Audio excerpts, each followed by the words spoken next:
Hey guys, welcome back. DeFi, Degen, Strip, and Farm for Property. I'm your host, Strip Coach, dropping knowledge bombs on all Forex Shark related projects. In today's video, it's not exactly about Forex, but it does affect us 100%, and it's about the greater market sentiment. All this stuff happening in real time regarding scam, bankman fraud, as well as additional details surfacing literally like every day. So I'm going to tie this together with what the future looks like for Binance, but the TLDR is that it is going to be a cold winter. All right, first up, global banks partner with New York Fed for 12-week digital dollar pilot. Talk about prime time or just the right opportunity. Call it divine intervention or circumstantial, but it does seem kind of strange that now this is coming into light, and basically MasterCard, Wells Fargo, Citigroup, and others launching a 12-week experimental digital dollar. Yes, we know that that's been working in the background, and yes, the Stablecoin Transparency Act and all that, but we know the main goal for central banks is central bank digital currency, and it looks like the US is moving forward with that and putting this pilot into testing, I guess you could say. So don't know what that means for crypto, but anytime central banks get involved and start doing stuff, we know that it's not good for us. That's exactly what has happened with the FTX, Alameda Research, nuclear fallout. Basically, these are centralized exchanges, and that's all we've seen kind of get blown up over this past year. Actually, since crypto became introduced, you've had, of course, some DeFi projects, some rugs, some exploits, some bridge hacks, but the bulk of the money that's being lost is because of bad actors in the centralized exchange front. And this is no different. So the New York Times actually ran a piece on Sam Bankman-Fried literally on Sunday, and he's supposed to be not on house arrest, but being watched or surveyed in the Bahamas. There's some talks of trying to get him to the US for quote unquote questioning. But what this all points to is that possibly this was all kind of planned with much bigger puppet masters behind the scenes. So in this interview that the New York Times did, it got a lot of negative feedback. They called it a puff piece because nowhere in here did they actually ask about any of the issues going on. So here's someone from Twitter said, number of times New York Times puff piece used the word fraud, Enron, crime, illiquid, stolen, hidden, criminal backdoor, 0. But they found out he's getting sleep. And that was literally this quote up here. You would thought that I'd be getting no sleep right now, and instead I'm getting some. Bankman-Fried, whose company was worth $32 billion a year ago, told the Times it could be worse.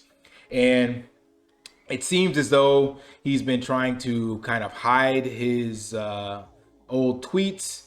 So that there's a lot of people doing some research on him. This guy, Mario Nawafal, he's put together a bunch of Twitter spaces. Even Elon Musk joined in.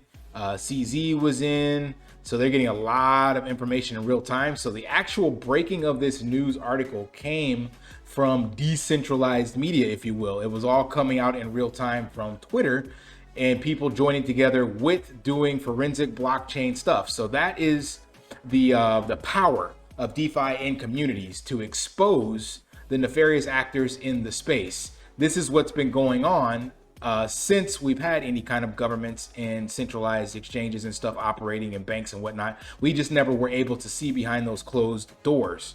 But now with everything on the blockchain, and people in real time able to coordinate. So this guy pulled together people from all over the world, man, and like dropping all sorts of information and sharing details about what was going on in the Bahamas at the actual headquarters. All sorts of stuff came out on this, and it does not look good. We don't know what will shake out of it, but it's actually coming up that it definitely looks at like fraud, possible money laundering, and bribing public officials or using the money being donated during the elections, and then kind of using it to milk into the war on Ukraine. It's just ugly. It does not look good at all.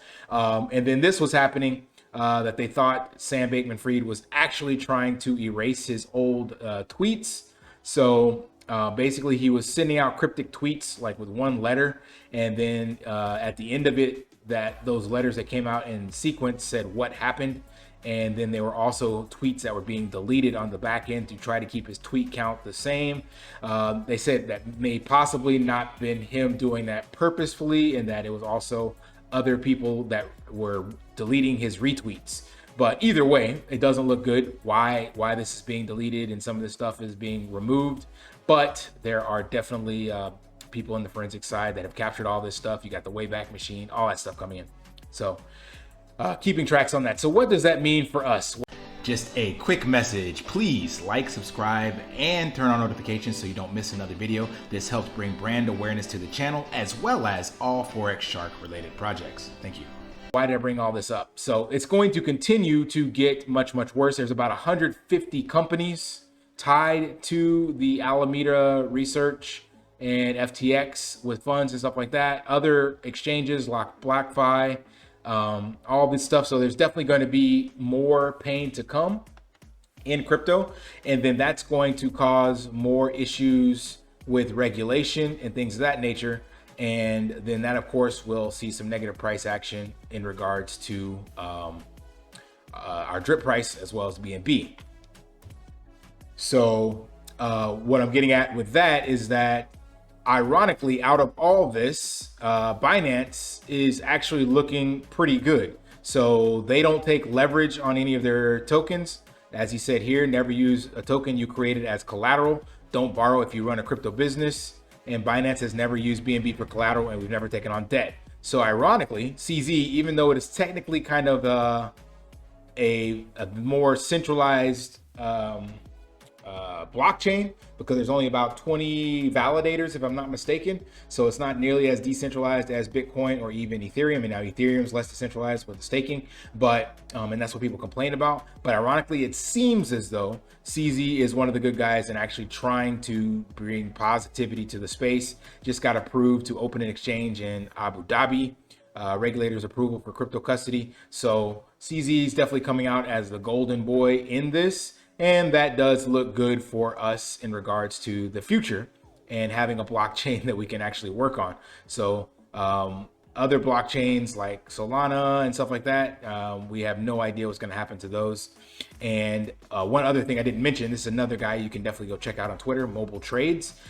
He was basically talking about the actual amount of investors on the back end within FTX. So you guys see me cover BlackRock, but you have BlackRock and these other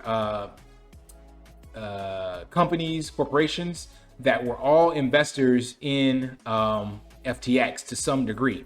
And his point in this is prove to me that what happened with Sam and FTX was just a mistake. $10 trillion under management across these funds, and every single one of them had investments in FTX. 10% of the world GDP under management, and you're telling me this was a freak accident. So this goes back to what we were saying, what I was saying a few minutes ago, that this all sounds as though it was maybe orchestrated. And if you dig into it deeper, it goes all the way back to the Luna crash and even back to BitConnect and one other one that kind of wiped out a lot of crypto. So it seems as though the Great Reset, if you're familiar with that from the World Economic Forum, that there is definitely some malicious things going on behind the scenes. That may be a little tinfoil hat, but if you connect the dots, obviously people of power want to keep their power, and we know central banks are not going to give up their control over printing money at will and enslaving people with public debt. So, and they know that decentralized finance as well as crypto blockchain technology has that ability to remove their control. So I don't know how far and deep this rabbit hole goes, but know that as these things get exposed in real time, more people are becoming aware of this. And again, that does make Bitcoin, Binance, whatever the blockchains are that thrive after this crash, does make them kind of the safe havens for mass adoption moving forward. So I do see a very positive future for the drip ecosystem riding on the back of Binance, but I do see a very, very cold and dark winter in the short term. I don't know how low we go, but there is definitely no hopium on the horizon that I can see. Maybe the Stablecoin Transparency Act could push some capital into the space. And again, Binance being poised with BUSD could capture some of that. I don't know. But we will see, fingers crossed. So just want to bring you guys a little bit of a market update on that and how that relates to us. And the main thing is don't do anything stupid at this time. Kind of stay calm and don't wreck yourself. This will blow over. Every single bear market in traditional as well as in crypto always happens with some big player going to zero. And that is exactly who FTX was. So that's the other hopium, is that whenever this finalizes, you can definitely guarantee that that is going to be the bottom of the bear market. Not saying it's today, but due to this event and the contagion and additional outlying effects, you can be pretty certain that once that's over, we will be at the bottom of the bear market, and then a reversal could be in the cards. Gareth Soloway says that could be anywhere from 4 to 6 months from now, so sometime around April to June of next year is when that could definitely be in. So we'll see.